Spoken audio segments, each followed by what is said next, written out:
Frequency Podcast Network. Stories that matter, podcasts that resonate. A little over 2 years ago, in the summer of 2022, a young woman from Port Alberni, British Columbia, named Amber Manthorne vanished. At the time, we spoke to a fellow podcaster here on this network, Laura Palmer, who creates Island Crime and had jumped on Amber's disappearance and the case that followed, about that mystery. This week, police called a press conference, and what they revealed ended the mystery almost, but not quite. I will let Laura explain. And if you're interested in the rest of the story, you can check out Island Crime wherever you get your podcasts. Amber Manthorne is season 4. Here's the conclusion.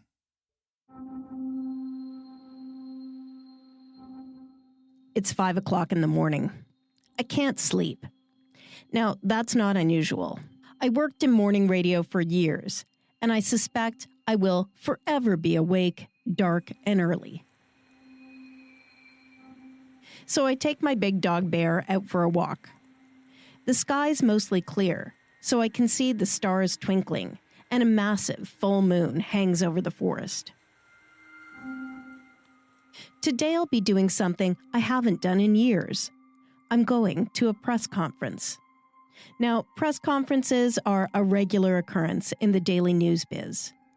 But I said so long to that grind years ago when I started Island Crime.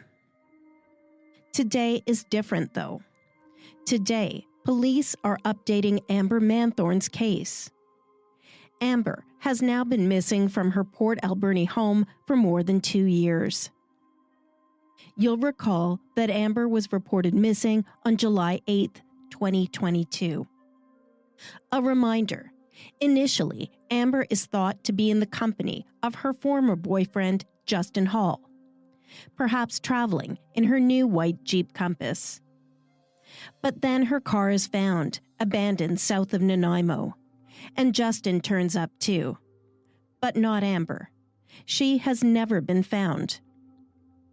Vancouver Island's Integrated Major Crime Unit has had Amber's case for more than 2 years. I've made multiple requests for interviews. The community is anxious for updates on this case. But for 2 years, it's been radio silence. And then this.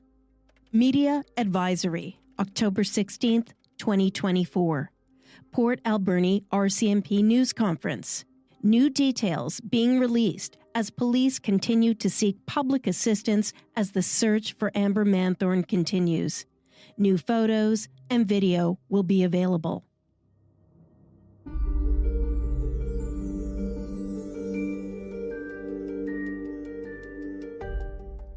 As soon as word gets out that a press conference about Amber is coming, the speculation begins. Has Amber been found? Is there a big break in the investigation? Why now?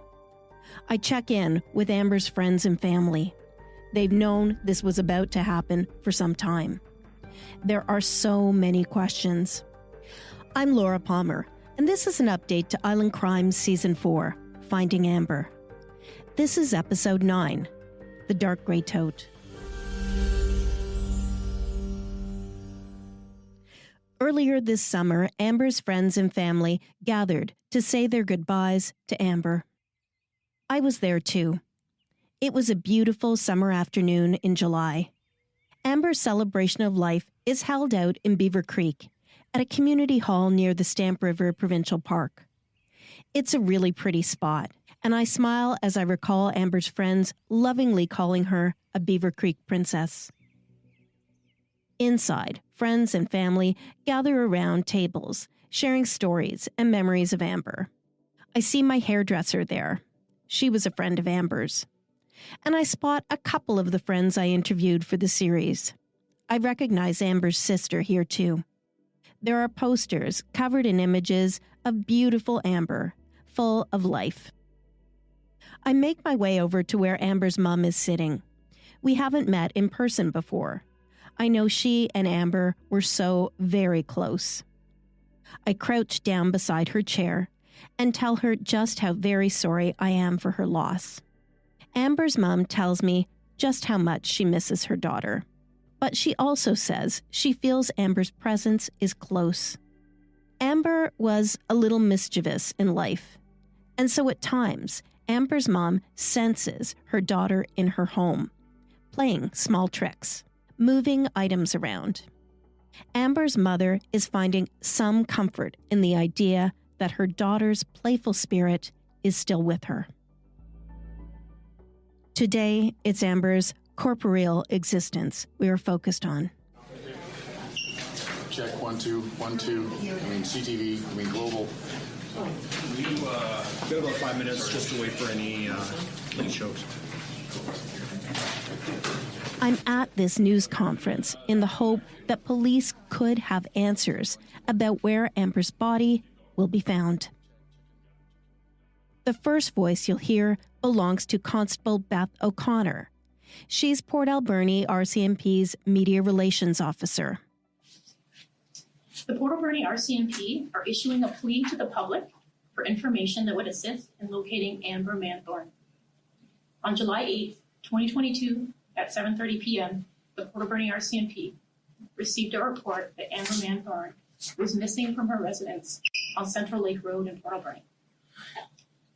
Despite numerous investigative efforts, along with appeals to the public for information, Amber has not been located. Police believe that Amber's disappearance was a result of foul play and that she's not likely to be found alive. Amber's boyfriend, Justin Hall, is considered a person of interest in Amber's disappearance. However, he was located deceased in Merritt, BC last year, which has limited our access to answers. Justin's identity, his status, and his relationship to Amber is something that's being released today to hopefully advance our investigation.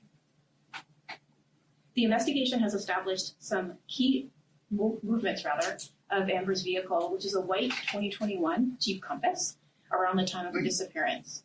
Specifically, investigators are releasing a timeline in hopes that witnesses may come forward with relevant information.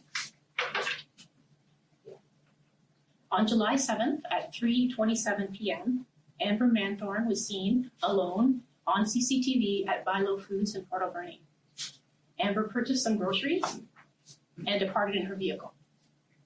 At 3:35 p.m., a white SUV consistent with Amber's was observed driving west on Pacific Rim Highway near the Shashot Market. Amber arrives at her residence around this time. On July 8th at 12:22 a.m., Justin Hall places a call to United Cabs from the Petro-Canada on River Road. 22 minutes later, a cab is observed on CCTV near Shashot Market, traveling west. At 4:17 a.m., a white SUV consistent with Amber's is captured on CCTV, driving east on Pac Rim Highway towards Port Alberni. At 4:50 a.m., Amber Manthorne's vehicle enters the Husky gas station on 3rd Avenue in Port Alberni. We're going to play that video for you now. At this point in the press conference, I'm sitting with all the other journalists. And there's also a group of Amber's friends who've gathered at the RCMP detachment for this press conference. Before the conference had started, there was something of a collegial, friendly feeling to this gathering. The local reporters mostly know each other, and they help each other out, testing mics, getting set up. But as soon as this video begins playing, you can hear a pin drop. I look over at Amber's friends. This must be just gutting to watch. Now, the entire video is 1 minute and 6 seconds long. It's CCTV footage taken at a gas station. It happens to be the Husky gas station I use regularly. We see Amber's white Jeep Compass pull up. It's dark outside, 4:50 in the morning. Justin Hall gets out of the driver's side. He's wearing a dark, long-sleeve shirt, dark jeans, and Nike flip-flops over top some socks. He has a gray ball cap on. Justin retrieves a large blue-gray suitcase from the back seat and proceeds to the back of Amber's Jeep before opening the back hatch.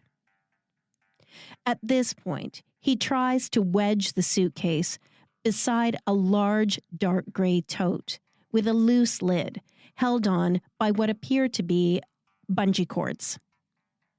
But the suitcase won't fit, and he returns to the car. Here's RCMP Constable Beth O'Connor picking up what happens after that.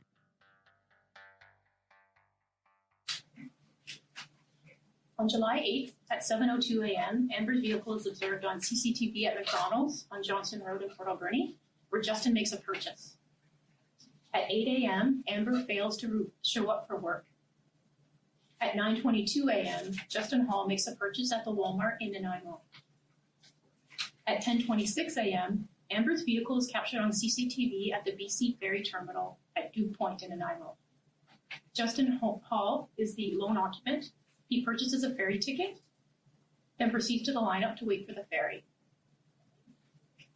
At 11:03 a.m., Amber's vehicle is captured on CCTV leaving the Duke Point Ferry Terminal, with Justin driving. At 3:08 p.m. on July 9, 2022, Ladysmith RCMP respond to a call and recover Amber's vehicle abandoned at McGilvery Way and Creekwood Place, Ladysmith. Additionally, Amber's cell phone appears to have a case capable of carrying credit cards on the outer shelf.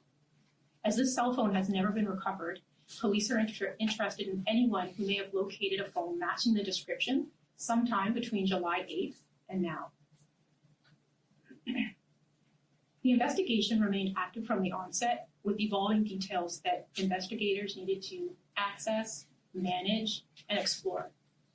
If anyone has located or locates a bin similar to the one seen on the CCTV, or a cell phone similar to the one in the photos, they are urged to call us immediately. We will keep searching until she's found, but we need your help to bring Amber home to her family. Sergeant Chet Carroll recently met with Lorraine, Amber's mother. Amber's family wants to bring her home.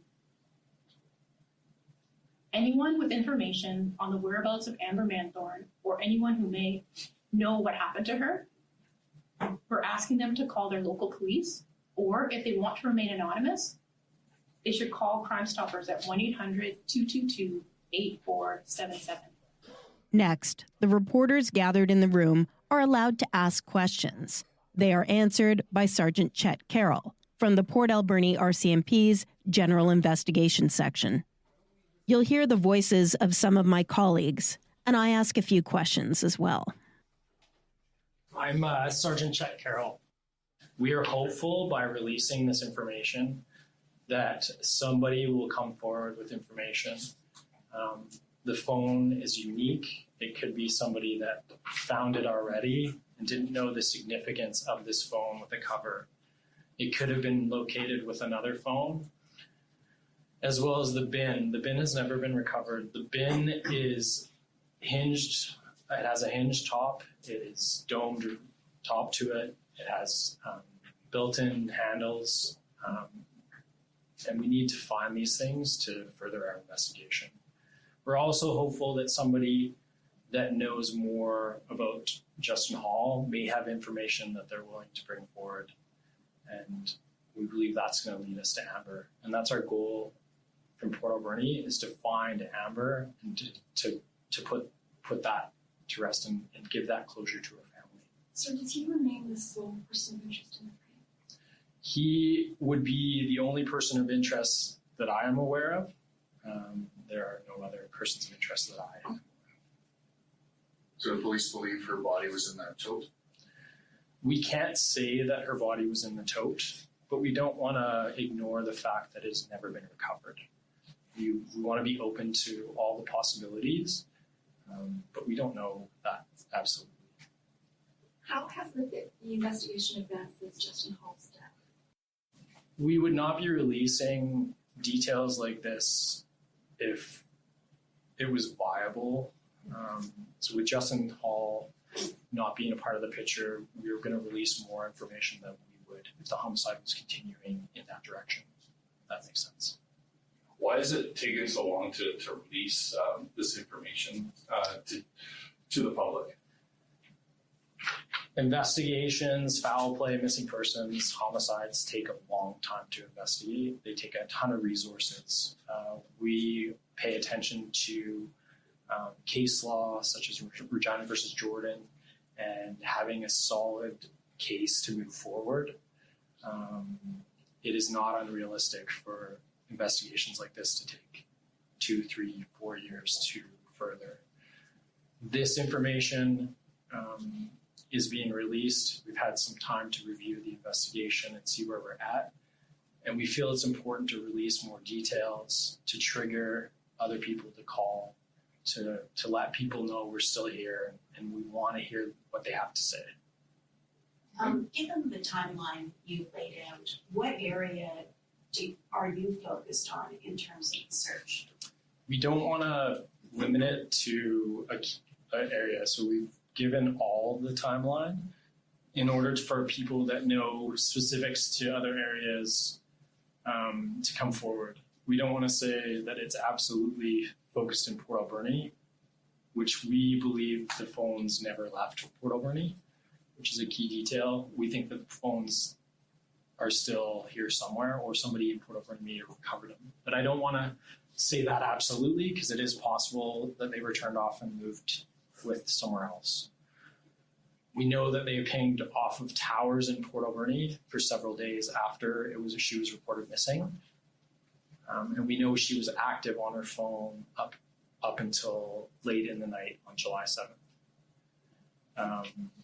So we want to release that information. We want to get that out there. We want people to focus on anything to do with Cassidy area near the airport where the vehicle was recovered. Anybody with knowledge there. There's a tremendous amount of community response on this file, which was amazing. It showed how much the community cared about this and bringing Amber home. So that huge response covered off so much area.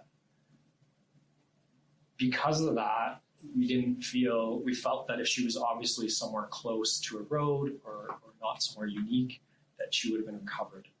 So by releasing this extra detail, it might just trigger somebody else to come forward that gets us that last piece that we need. What makes you think Justin may have revealed something to any people he was close to? Do you have any specific evidence of that?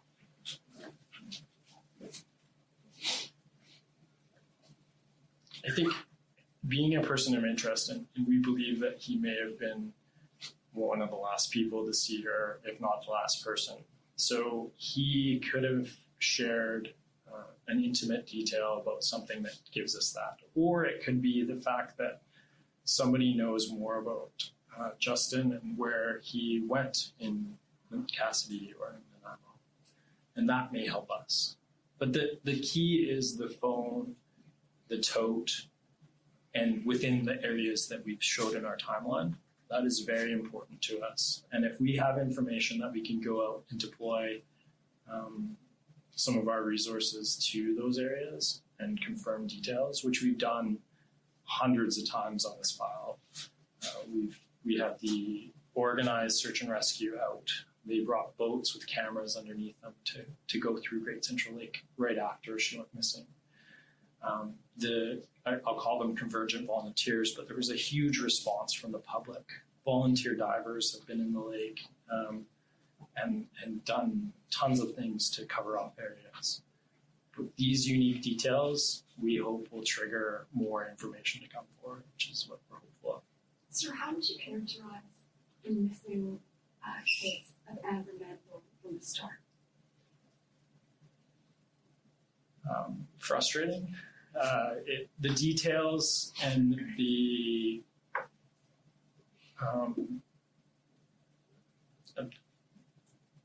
techniques that we deployed would typically locate a missing person.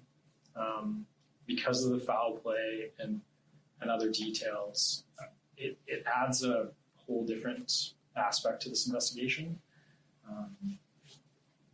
It's complex, and we want the message to be, help us find Amber, help us bring closure to the family and friends. How often or how many times did you interview Justin Hall before he died?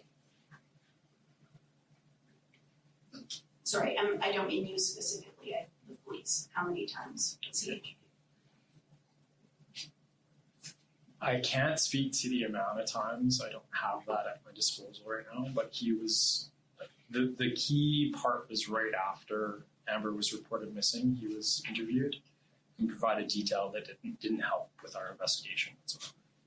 So what steps, given that was not helpful, what steps were you able to take to try and gain information from him?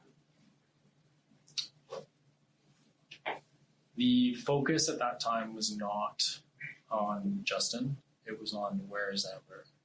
And some of that overlapped, where we would cover off details that applied to both. And like everybody's aware, in the beginning, he was also listed as missing because he wasn't accounted for. But we were able to locate him within a few days. So that avenue was peripheral, focused on Justin. It was more, where is Amber and what details are going to lead us to Amber. This video footage is pretty compelling and must have changed the investigation quite a bit and your dealings with him.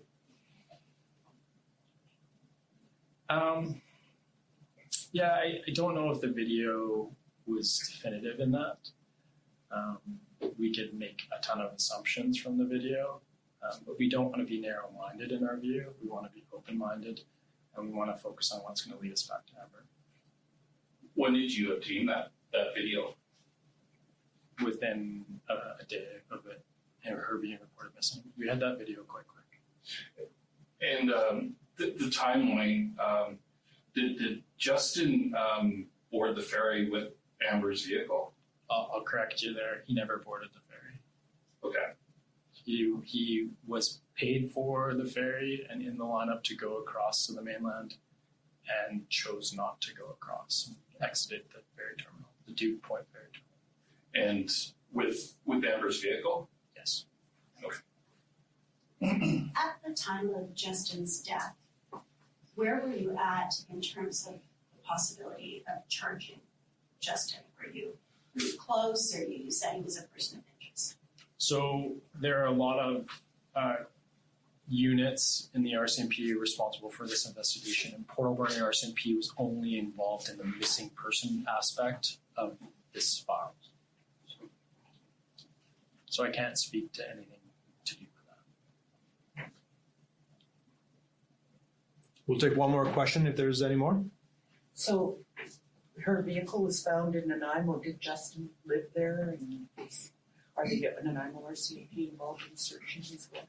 So in the beginning, when the vehicle was recovered in Cassidy, sort of south Nanaimo area by the airport, we deployed search and rescue in that area. So we had the volunteer search and rescue group there respond and search around the vehicle. There were further searches done in that area, but there's nothing conclusive that came out of that. And just like that, the news conference is over. As I leave the RCMP station, I see some of Amber's dear friends huddled together outside. They don't want to be speaking to the media. They want the focus on what the police are asking of the public. They want the focus on finding Amber. Here's Amber's close pal, Cheryl Payne. I'm just putting out a plea that if you know anything, it's time to step forward and tell us what you know. We just need closure. So it's time to step forward. This day, which started out clear, has now turned gloomy. Heavy rains are coming. Honestly, it fits my mood. It's been a heavy day. Seeing that video of Justin in those early hours, shifting that tote, which could well contain Amber's remains, is hard to watch. I'm thinking of Amber's friends and family, and especially her mom. Today's press conference answers some questions, but it raises many more. In the video, Justin appears calm. He's steady. He's not rushing. He's not fidgeting. I think about him stopping at McDonald's early that morning, grabbing himself a bite to eat. What was going through his mind as he ordered his food and then drove towards Nanaimo? Why didn't he make that ferry trip?